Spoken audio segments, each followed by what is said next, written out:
So this lecture is a focus on viral infections that basically are associated with animals. So some zoonotic viral infections, some arboviruses or other related viruses transmitted by rodents, various animals. Just a quick outline, we'll go through some of the zoonotic associated infections and then go through some of the other classes of viruses that are arboviruses and otherwise transmitted by animals. This is not by any means a comprehensive list. There are like endless numbers of these. I'm trying to hit on the high yield ones that are more testable or more clinically relevant. And there's a few classes like hemorrhagic viruses, Zika, one or two others that are going to fall into an emerging viral infection talk in about a month. So I've also included a bunch of board review style questions because otherwise this just becomes a list of viruses. So we'll start with this one. The parents of a 2-year-old girl in Ohio found a bat in her bedroom when they went to check on her in the morning. There was no obvious bites, no obvious injury. The bat was in the other corner of the room, but they brought her to clinic for evaluation. She's 2, she's never received rabies vaccines. So what's the most appropriate action to take when you see this patient?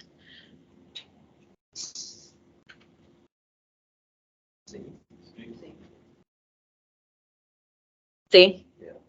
Sounds like we have clear. Good job, guys. So rabies, we're starting with one of the biggest ones. Transmission is really from exposure to the saliva of an infected animal. There's a huge long list of infected animals, and there's also some geographic variability in which animals are more likely to have exposure to rabies. For example, worldwide, 99% of cases come from dogs. Here in the US, there's an aggressive dog vaccination program, and we don't see nearly as many from dogs, and bats are our most common means of transmission. Rabies, the incubation period is weeks to a few months. Once symptoms begin, all of these viruses practically start with this prodromal flu-like illness, these non-specific symptoms at first. And then at the inoculation site, wherever that bite, scratch was, you can develop numbness or paresthesias. And then as it progresses into further CNS type symptoms with the ones that we more typically think of as the fulminant rabies, hydrophobia, drooling, delirium, coma. And most cases are the furious version of rabies where people are agitated. But there are a smaller number can be paralytic, more like Guillain-Barré syndrome. Rabies is nearly uniformly fatal, and worldwide it's still 55,000 deaths a year, pretty common. In the US, obviously very uncommon, but still can happen. We had a case in fellowship of someone who had returned from India on a yoga retreat a few weeks before and had been bitten by a dog there. So, yeah. So the history, always important. And diagnosis is often clinical with, your suspicion is clinical, and then you can diagnose with serologies, you can get PCR, ultimately histology of brain tissue, though obviously that's sort of the end stage there. In terms of rabies vaccines for prevention, this is something that could be tested, and these were just updated in 2022. In the first column, there's risk categories. So they identified risk categories 1 to 5.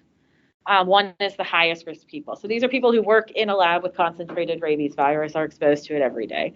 And then 5 is the general population. And you can see that the general dosing recommendations are pretty much the same for everyone, where you get 2 doses on day 0 and then a week later.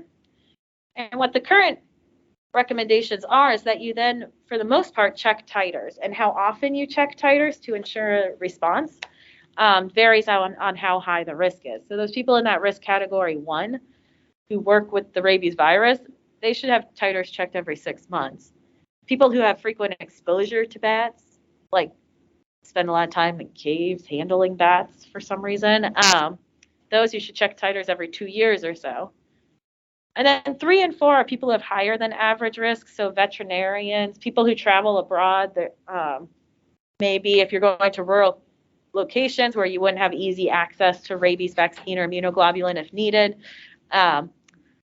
Those should there is also a recommendation for vaccination there.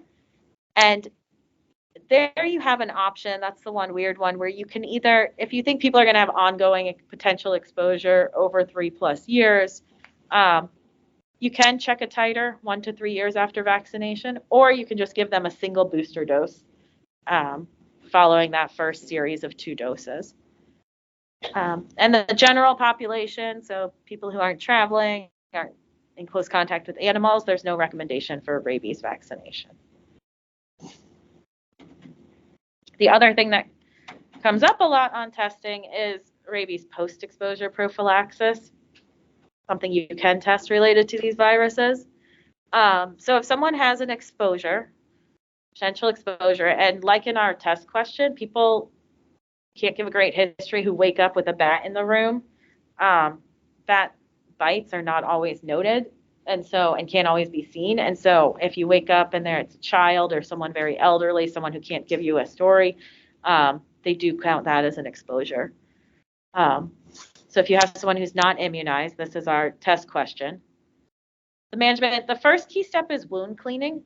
Wound cleaning alone can decrease the risk of rabies by 90%. So regardless of their vaccination status, cleaning the wound should be the first thing that happens. Like if you get a call from a family member that someone was bitten by a bat.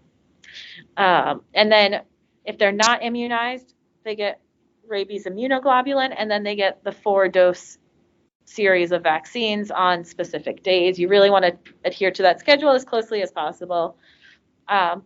If the second row there is people who are not immunized and immunocompromised, the same thing, except if they're immunocompromised, you add an additional dose at day 28.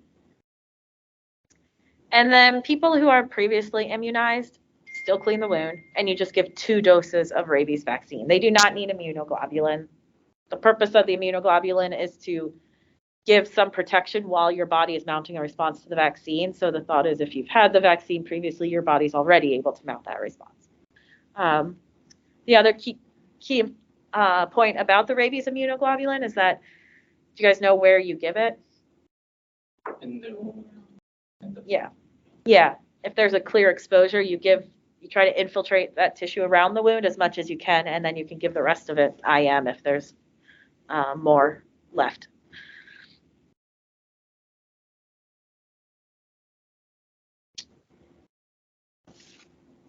So the next one we're going to talk about is ORF, Ecthyma Contagiosum. Do you guys know what ORF is associated with, animal-wise?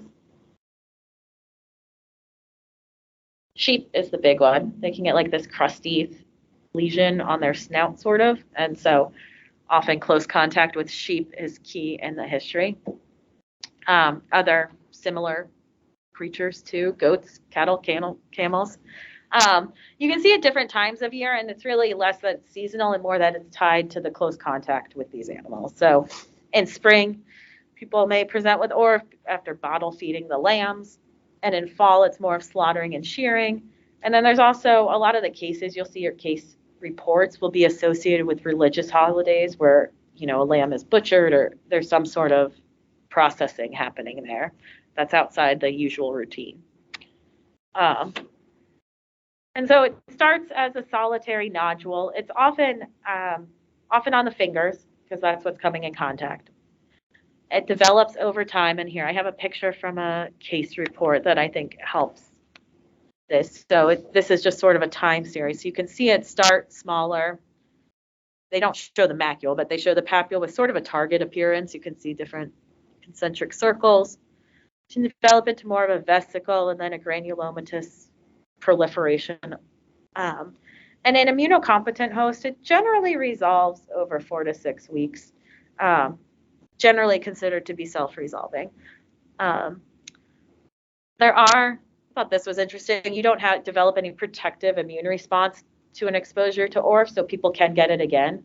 the second, and people can have a second episode, it doesn't mean that it's been hiding out in their body or something. It just means that whatever behaviors put them at risk the first time are probably going to put them at risk again later. Again, usually self-limited. Sometimes people will use topical cidofovir or imiquimod. None of these have much evidence, but anecdotally may help. And then if people are immunocompromised, these lesions can actually become quite large and may require surgical intervention. That's ORF. I don't know. I don't know if you guys heard about it in residency. I can't remember the first time people were talking about it, and I was like, what's ORF? It's a weird word. It's not something I had heard of. So just wanted to pause and acknowledge that if this is the first time anyone's hearing about ORF. Is this something that's like in the saliva or just on the hair?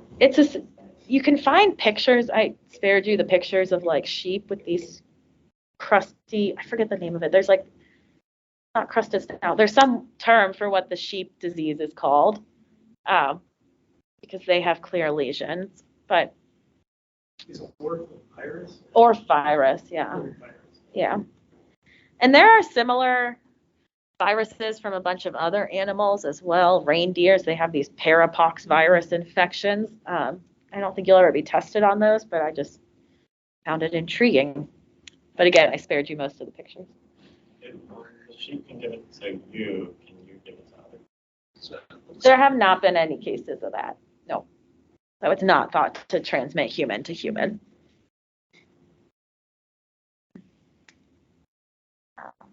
Okay. So again, feel free. I welcome all the questions. A lot of viruses. Okay, so we're going to move to another question. So this is a 35-year-old man. He comes in with fever, altered mental status. He was confused, so he couldn't give a history. His partner tells you that he works at a zoo. He usually works with alligators and iguanas. Recently switched to primates, working with some of the macaques.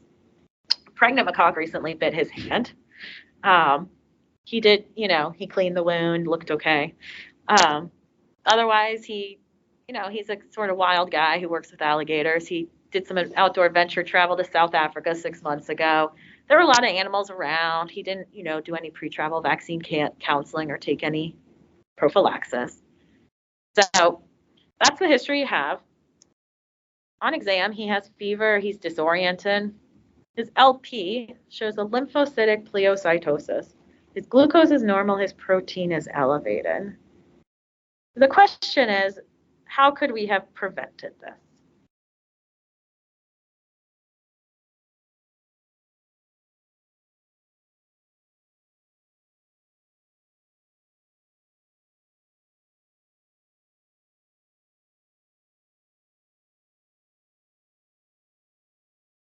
Which exposure are you guys most worried about?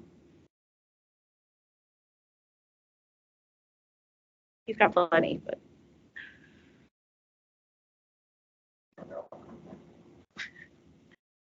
I'd probably be concerned if a cat bit me. Yeah. I'm thinking malaria is less likely just because it's like 6 months ago and he has not had fever except recently, so I wouldn't. Could have tetanus, the monkey. Yeah. It's like monkeypox or something. It's not a monkey. Actually, all the pox viruses are also in the emerging viral infection, but. It's weird too because it's viral based on the. Yeah, so that LP definitely looks like a viral meningitis type picture, right? Yeah. Okay. Do you guys know what virus is carried by macaques? Good. Okay, great. That means I can teach you something. I'll show you a picture.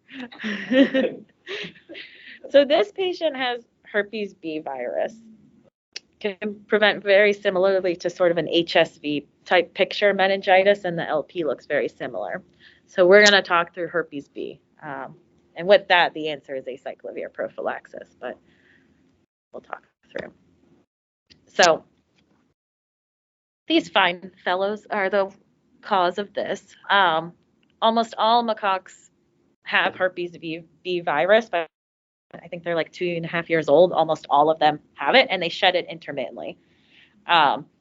They shed asymptomatically at times. They can also shed when they're in times of stress. So I think in that question, the fact that the monkey was, or the macaque, sorry, was pregnant was a time of stress, may have been more likely to be shedding.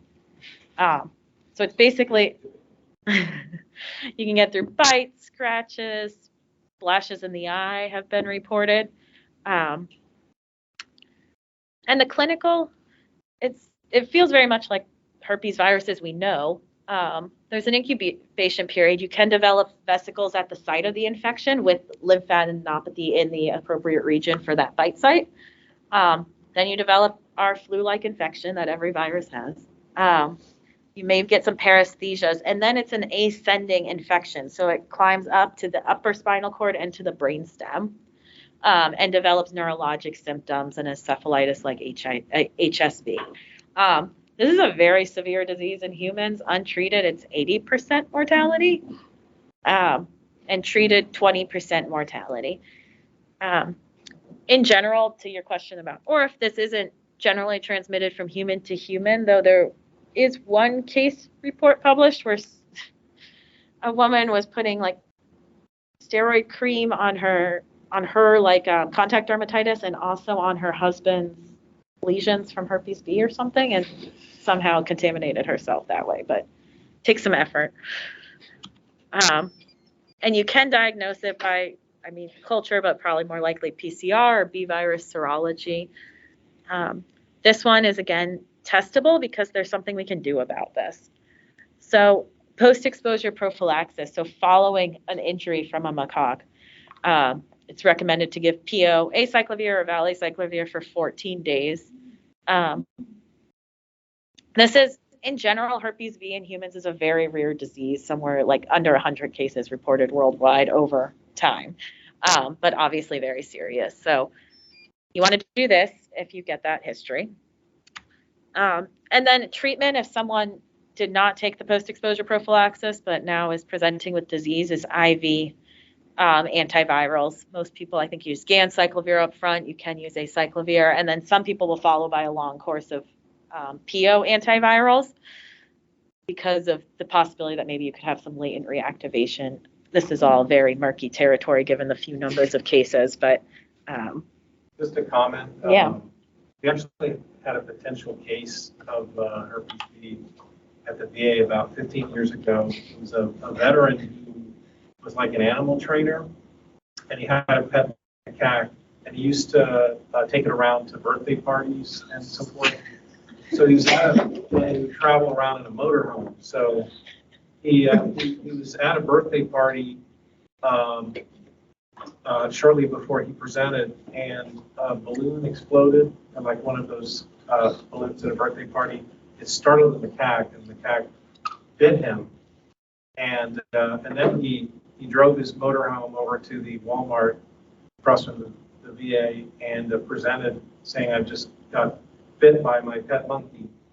And so we had to actually drive over to the Walmart parking lot and kind of shepherd the monkey out of the motorhome. He was kind of startled, and confirmed the circumstances of the exposure, and then he was administered prophylaxis. And as far as I know, he did not come down with herpes B symptoms, but he did need to receive prophylaxis. So this is not necessarily an exotic thing. You may come across it. Mm-hmm. Watch out for that Walmart parking lot. Maybe don't bring macaques to your kid's birthday party. I would.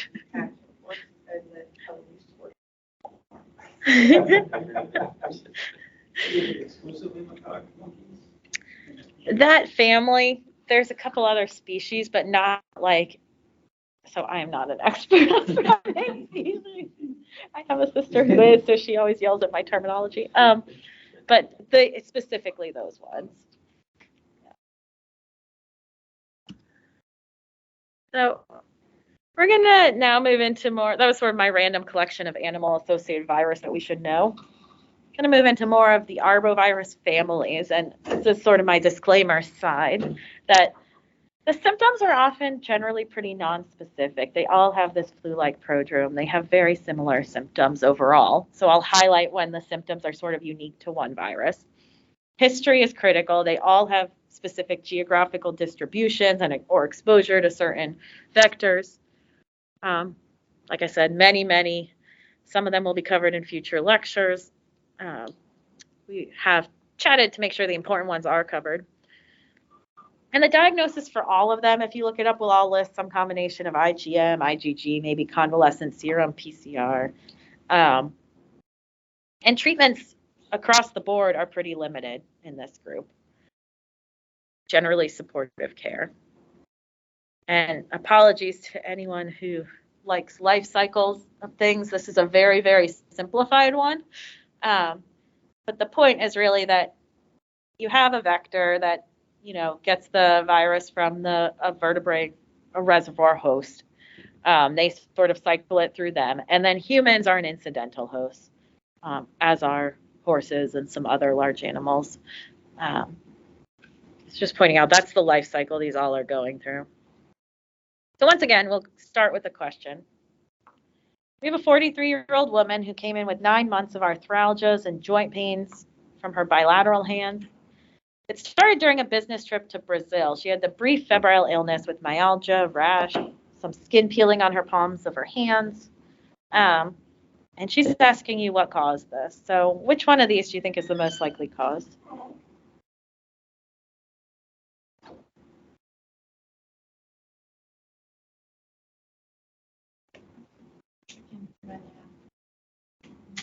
And why are you thinking chikungunya?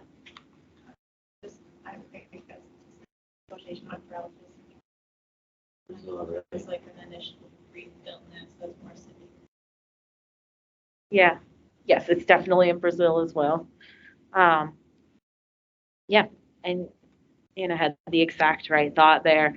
I mean, based on the topic of this lecture, like parvovirus can also cause an arthritis, but doesn't really fit the lecture topic. Or her travel to Brazil as the initial starting point. So this is a published case report of arthritis of the hands, sort of like this case was presenting with, you can see in the top pictures, just the swelling throughout, tenosynovitis throughout. And then in this case, they gave her NSAIDs, and a couple days later, her hands were much improved. From my reading, it's not always that effective, I would say. But chikungunya fits into the family of alphaviruses. They're all mosquito-borne. They're sort of divided into two groups with different clinical presentations. So the old world infections, which chikungunya is one of them, and then a bunch of others. Sort of just listing them so you get the sense that there are plenty more than I'm talking about, but we're just going to focus on chikungunya from that group. They present with fever, rash, and arthralgias. That's very different from the other group of alphaviruses, the New World encephalitis viruses. So those abbreviations stand for Eastern equine encephalitis virus, Western equine, and Venezuelan equine.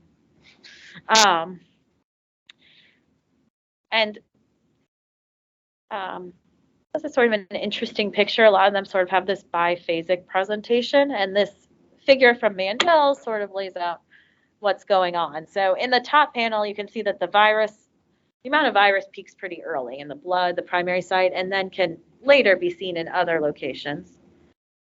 And sort of the corresponding immune response is initially interferon, and later you develop your antibody response with associated inflammation. And your clinical symptoms. So initially you have fever, some of those acute symptoms in the setting of high viral load, and then your symptoms may sort of get a bit better and then come back again when you are more in the inflammatory stage. And that's when you may see some of the rash, myositis, encephalitis, depending on which virus. So going back to chikungunya, like Gerard pointed out, Brazil is certainly in the range of chikungunya. This map shows where there is or has been local transmission of the virus. The word itself means to walk bent over, which is really getting at what Anna pointed, all the arthralgias associated with it. The vector is the Aedes mosquito, and there is ongoing transmission via non-human primate reservoirs. Humans can become viremic in this case, which is not true of all viruses, and can then lead to ongoing spread. The clinical, it's really what our case presented, the fever, the arthritis, and you can have a rash. It supposedly starts on the face and neck. And the severe arthritis is usually more seen in adults, and it can last, like in that case of 9 months. It can last for a long time, months to years. Kids, interestingly, can have CNS symptoms, including seizures, though overall uncommon. And so this one is one where you may want to make a diagnosis if you have someone like in the case who's coming back and wants to know what this arthritis is from, showing that they've been exposed at least to chikungunya may be helpful. Your IgM is positive starting at day 2 and then lasts for a few months. Your IgG will stay positive for years.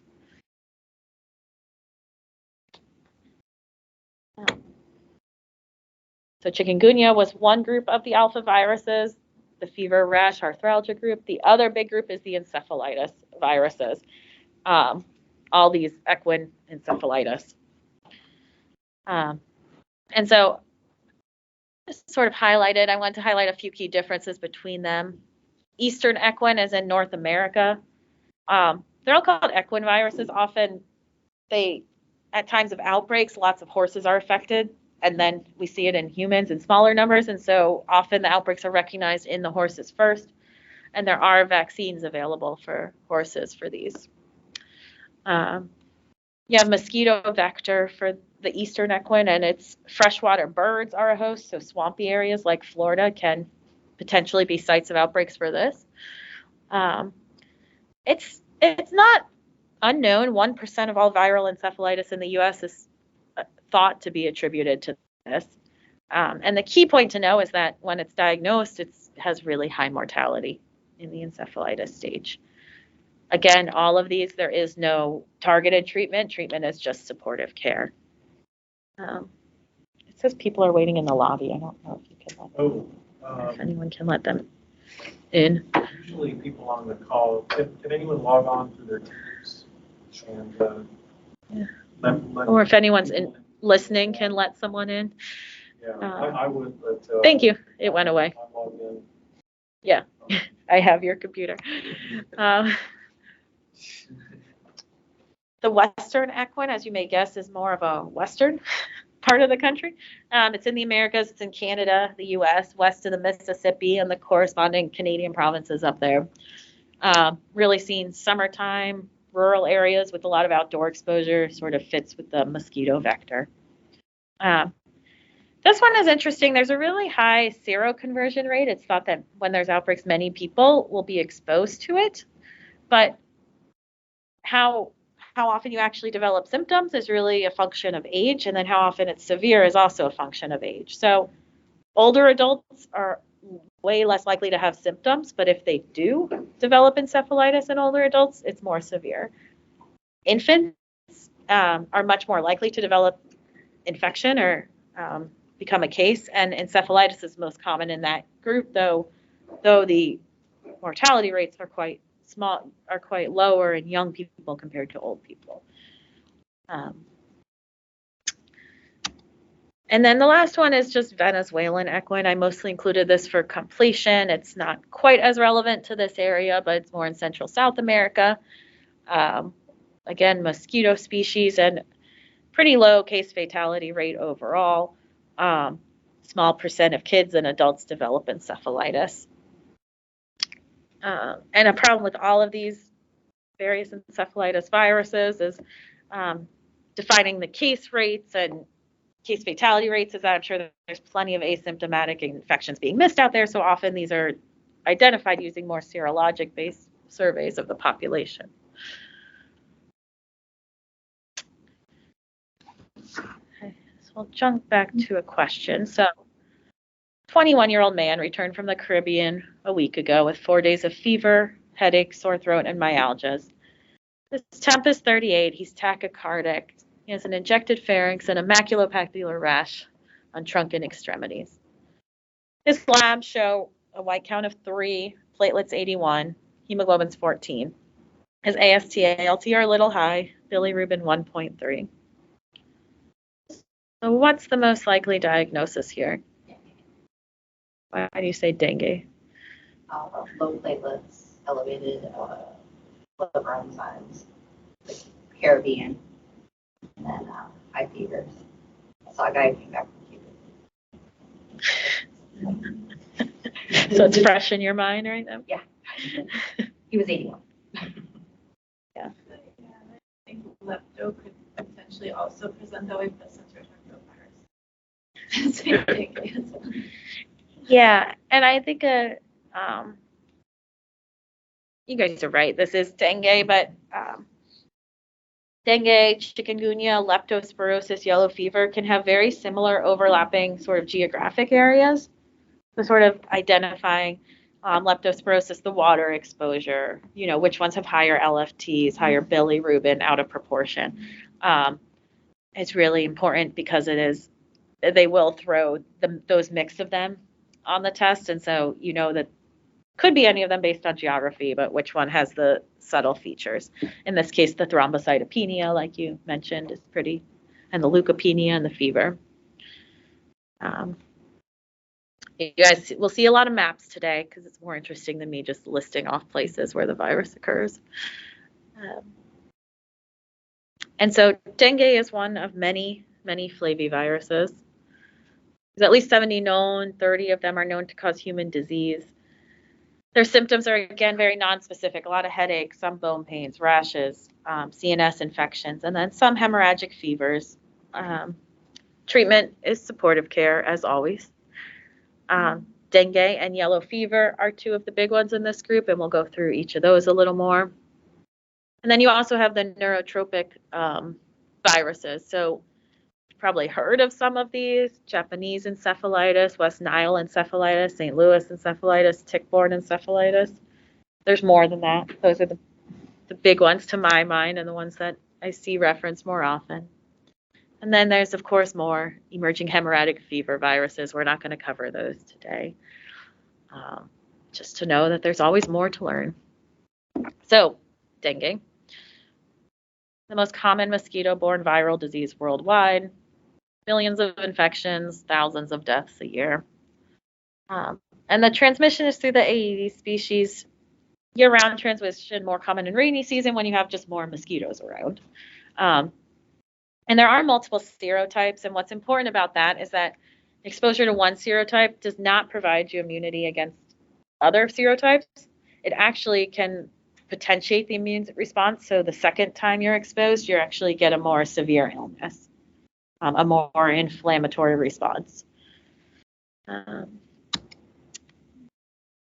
So clinical, Jessica, I don't know if you remember when you had a patient come back from Cuba, do you know how long they had been back for? A week. So that's within the, when you, sort of like our initial question with someone with exposures months ago, knowing that the incubation period for infections is important. So this one has a 4 to 10 day incubation period. And then there's a few things to look for. So there's dengue without warning signs. And those are the symptoms in the top right corner of the box. So the rash, headache, nausea, vomiting, the bone, muscle aches. Those are symptoms of dengue, but not warning signs. And then there's dengue with warning signs. And that's signs that can be that you need to keep an eye on this patient. They could progress to more severe dengue where you just have severe capillary leakage. And the warning signs in the bottom right are the severe abdominal pain, frequent vomiting, signs of bleeding, either nosebleeds, throwing up blood, and then just the bottom one is just sort of a general, you're getting really sick. The diagnosis, if you're in an endemic region, it's often just made clinically. They see a lot of this. We could send IgM, which turns positive around. I've read different things. Some say day 4, some say day 6. But somewhere in that range, you can have a positive IgM to make the diagnosis.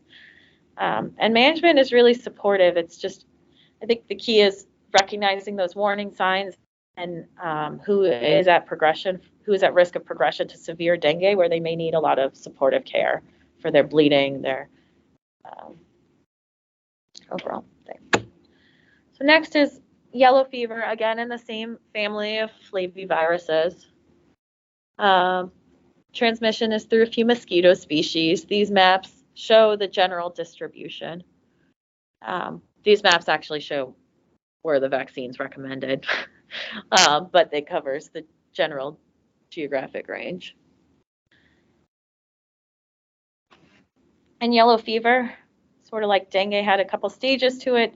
Yellow fever has clearly defined stages. Stage 1 is the infection, where you have those nonspecific viral symptoms.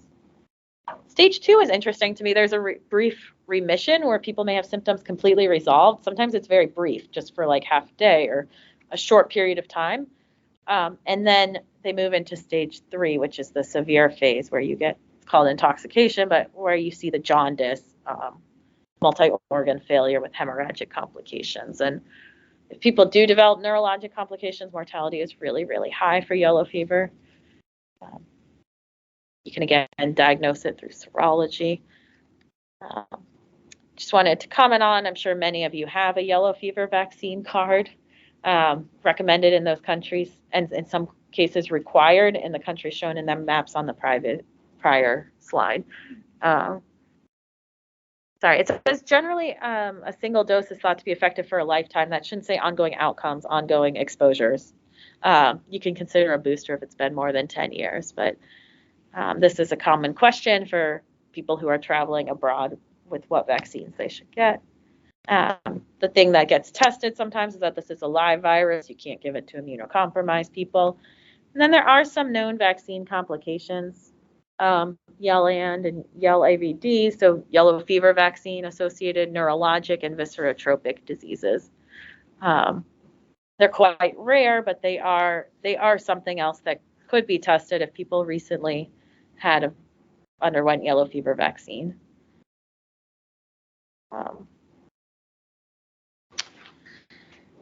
Okay, so keep going. A 54-year-old man comes in August in the U.S. somewhere with fever and headache, followed by altered mental status and progressive lower extremity weakness. He had just spent the past few weeks at a cabin with his family, some sort of like summer retreat to the woods. Everyone was bit by mosquitoes and everyone saw ticks. He's the only one with symptoms.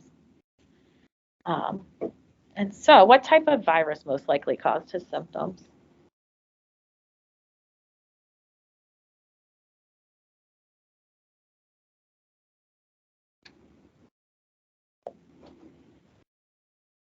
Do you guys know what infection we think of in the late summer?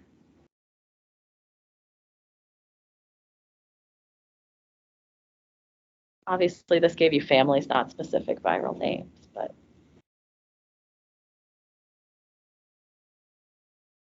this was my patient in fellowship. I sort of adapted board question, but it's my patient. He developed over time progressive worsening neurologic decline. He was a physicist at baseline in the DC area, and he just became unable to speak, unable to really interact much. Hantavirus? Good guess. So he has a Flavivirus, and his specific one is West Nile virus. West Nile virus is one of the key ones to know about because it is one of the most common in the U.S. It's really that late summer peak. Birds are the reservoir, but mosquitoes are the main source of transmission. There are other reported means of transmission, including blood transfusion, solid organ transplants, mother to baby. Outbreaks are pretty common. If you look, CDC maps will show you that there's ongoing outbreaks at times. And clinically, most cases are asymptomatic. 1 in 5 will have fever, and then 1 in 150 will have CNS disease. And the key here is that you get this meningitis, encephalitis, and then the key that you often see on boards is that it presents similar to poliovirus with a flaccid paralysis. When people have neuroinvasive disease, you can have a pretty high case fatality rate of 10%. And the sequelae of this infection can be pretty impactful, high rates of neuropsych impairment in survivors. My patient, like I mentioned, the one in that case, he was a physicist. He worked for some government or para-government agency, but he actually very slowly over months recovered. And he went back to work about 8 months later, but he said that his, he always felt sort of slowed. He didn't feel like his cognitive function was quite ever the same. I think Dr. Cannell has his hand raised. Yeah. You can just start talking. Yeah, but I didn't want to hand raised. interrupt you. I'm not, I'm not the nicest just can't person, see but I'm not rude either. So a couple things, kind of going back with West Nile and EEV. So they're both endemic in Florida. There was an outbreak of EEV in about 2018. Presented data at the Florida ACP about it, and actually at the national conference. But it clustered about 8 cases in a few county range. And West Nile and EEV are both monitored by the state health department through sentinel chickens. I don't know if they do that up in Virginia and other states, but here what they do is they actually have chickens that are in cages in rural parts of the state near bodies of water. And they monitor them. They draw blood from them every so often so that they can see if there are, if any of these arboviruses are present. Obviously, because the mosquitoes bite the chickens and then transmit the infection. And so you can actually, they have these in every county in the state. And this is one of the ways that they monitor case prevalence locally. So I think that's kind of cool. I don't know what other states do, but they do that here in Florida. Thanks. That is cool. I don't know if we did that in Virginia. They actually, when I was looking at the CDC reports for West Nile from that year that I had the patient in Virginia, it actually said 0 in the state of Virginia because he was visiting from out of state, and so I guess it didn't count for Virginia as the location or something. But right, because they think that it's always the place of origin. Unfortunately, that doesn't necessarily happen. Leptospirosis is another good example. You mentioned that earlier with dengue, and sometimes they're co-infected actually in those patients. The CDC dengue branch down in San Juan did a study on this, I think in 2011, 2012. They found that, a lot of the people that went to other places, or from other places and brought lepto back with them were in Puerto Rico for, whatever, travel and holiday, and they brought it back with them. Same thing with dengue.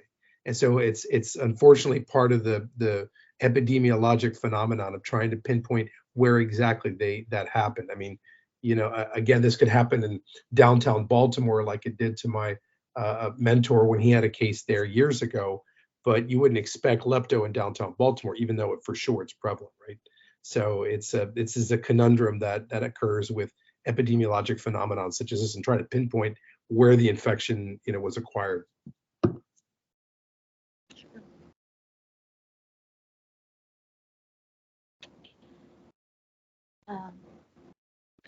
Something specific about West Nile virus, if you're concerned about in a patient, is that many of these viruses you could send PCR potentially, but for West Nile virus, really hard to detect, and IgM is often the way diagnosis is made.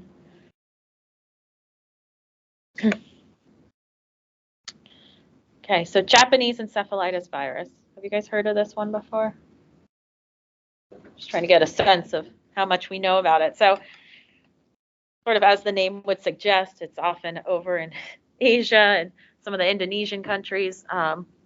Transmission, the reservoir is pigs, wading birds, transmitted by mosquitoes, and it's really mostly agricultural areas. Clinically, infections are very low, but there is a risk for travelers. And as is mentioned later, this is a virus that has a vaccine available. So that may be how this one is tested or why you particularly need to know about it. For travelers, the risk is low, but not 0. The number quoted everywhere is 1 in 150,000 person months of exposures. So good luck explaining that to a patient in a clear way, but there is some risk, though it's low. And what it ends up causing can cause a Parkinson's-like syndrome with mask-like facies, tremor, cogwheel rigidity. While the number of clinical infections is quite low, there is a decent fatality rate here if people develop encephalitis. So this could come up in travel counseling. St. Louis encephalitis is another encephalitis virus in this group, again with birds as a reservoir and mosquitoes. St. Louis encephalitis can have an incubation period of 4 to 21 days, and like with some of the other viruses we've seen, the risk of encephalitis is age dependent. Older people are much more likely to develop the CNS symptoms, basically 10 times the risk compared to kids. St. Louis encephalitis sometimes is reported to have urinary symptoms, which I thought was just sort of interesting and a little different from some of the others. The prognosis, case fatality rate's a little lower than the last one, but still decent, 5 to 15%. And this is another one where with these neurotropic viruses, people can have long-term sequelae for years after the initial infection. And the last one in this group, Tick-borne Encephalitis virus. You guys heard of this one? Okay. So this is more Europe, Eastern Europe, forested areas across Siberia. And you can see there's 3 different subtypes labeled by where they are, and the case fatality severity varies by subtype. The transmission is usually tick, and I thought this was such a nice name for a virus, Tick-borne Encephalitis virus. I thought it sort of told you everything you need to know. And then when you read about it, it can also be transmitted not only by ticks, but also by unpasteurized milk. So sort of disappointed that I thought this was a really nice name for once. And something that's just sort of interesting about this, if you are familiar with tick-borne infections, is that this virus is transmitted rapidly once the tick attaches. You know, we always hear about for things like Lyme disease, the tick has to be attached for 24 hours for a period of time before the infection is actually transmitted. That's not true for this one. And it's, again, like most of the others, there's an incubation period around a week-ish. And then you have this flu-like illness followed by potentially development of CNS symptoms. Important thing to know about this one is that this is another vaccine preventable virus. We don't have a vaccine available in the US. The CDC website, if people think they are going to be at high risk, like deep in the forests of Eastern Europe doing crazy outdoor adventure travel for weeks or months, they say you may want to consider getting vaccinated in Europe prior to travel, is what the CDC tells you. Then there are others which I list here, just you may have heard of them: Heartland virus, Powassan, Bourbon virus, Cultivirus. You know, obviously most of these labeled, or a lot of them labeled by where they're identified. There's plenty of them. We're going to switch. So those were the Flaviviruses. We're going to switch to a new class of viruses. But we'll start with a case, and this one has a couple slides to get to the questions. So a 24-year-old man shows up at your hospital with profound hypoxemia. He got intubated in the ambulance along the way. He recently returned from Colorado 2 weeks ago. He was helping a family member renovate a farmhouse. It was infested with rodents and bugs, had been sort of abandoned. He also tried some fresh unpasteurized milk from the family's cow. And then a few days after returning, he had some flu-like symptoms and then was developing cough and dyspnea, and then he just started really going downhill. His exam or his vitals are notable for a temp of 39. He's hypotensive, tachycardic, tachypneic. His labs, his white count's 15. He has low platelets, hemoglobin's 14, and his LFTs are normal. With that hypoxemia, this is his chest x-ray.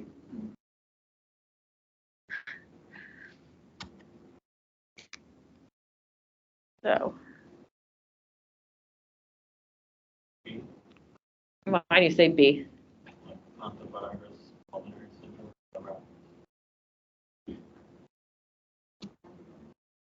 syndrome. Sorry, I can't. Mucking around with rats and stuff. Yeah, exactly. The key point in that question was the cleaning out the rodent-infested house, and then the development of this clinical syndrome. Hantavirus, really darker colors, more cases, really more out west. Colorado, where he was, is clearly a key location where we can see this. And Hantavirus is in the family of Bunyaviridae. We're going to focus on the top two. So starting with Hantavirus, you guys know the rodent exposure is key. You have to be exposed or inhale or contact the aerosols or contamination from rat urine, feces, saliva. Clinical, what we saw in our patient, fever, some abnormal labs, including an atypical lymphocytosis. And then there are two sort of syndromes we see with Hantavirus. The first one is the hemorrhagic fever with renal syndrome. So this one is fever, thrombocytopenia, and then renal failure from an acute interstitial nephritis. So the renal dysfunction is a pretty prominent symptom or sign early on. And that has case fatality rate around 5%, and there's just massive capillary leak syndrome, hemodynamic shifts, can be challenging to manage because of that. And then Hantavirus pulmonary syndrome is the one that our case was focused on, as David mentioned, also called sin nombre virus in the Western US. And you just have this respiratory failure from pulmonary edema. You can diagnose Hantavirus with an IgM, and then just the one thing about treatment is they always say be careful with your fluids, don't over aggressively hydrate because you eventually develop this massive capillary leak. California encephalitis virus is sort of a collection of viruses that cause this California encephalitis picture. The one, lacrosse virus is the most common cause of it. And I find the terminology confusing because lacrosse virus causes this California encephalitis, but it's not located in California, so I don't like that terminology. And lacrosse is particularly associated with a chipmunk and squirrel reservoir. It's really, what's notable about this one is that it's mostly in kids. It can cause encephalitis, meningitis, and it can cause seizure-like activities. You can see EEG changes. It can even be focalized to the temporal lobe, really similar to herpes encephalitis. Mortality is quite low, though there is a decent chance of ongoing neurologic sequela, potentially epilepsy. We're getting to the last couple slides here. Just other ones that I think are important to know. So the family of Arenaviruses, lymphocytic choriomeningitis is key. It's mostly associated with mice, and you see it in the fall when the mice start coming into the homes as it gets cold outside, basically. And there was an outbreak from pet hamsters. The other thing that's been reported with this one is that there are a handful of cases associated with organ transplantation. There are like 5 donors who weren't recognized to have it, 13 or 14 organs, and people develop, these immunocompromised hosts develop quite fulminant disease, and most of them died from it. And this is another one, lymphocytic choriomeningitis, febrile illness, aseptic meningitis, and most people recover. There are also a couple hemorrhagic fevers in this class. So that was the content. I know it's a ton of viruses. It's hard to keep up with them all. I think the practice questions are sort of key to drilling into some of the key points that distinguish them or I need to know. I think things that are, this is my interpretation of things that are very testable. I think things where there's vaccines available, so you could wrap that into a travel counseling. And of the viruses we discussed, yellow fever, rabies, Japanese encephalitis, and tick-borne encephalitis are the ones with vaccination. Then the other testable point is things that we can do something about if an exposure occurs. So rabies and herpes B virus. And then there's a lot of buzzwords with these because so much of their presentation is non-specific, but some of them have specific things that can be a clue in the history. So I just really listed some of them that stuck out to me as I was putting this together. This isn't comprehensive, but just things that can clue you into what's going on.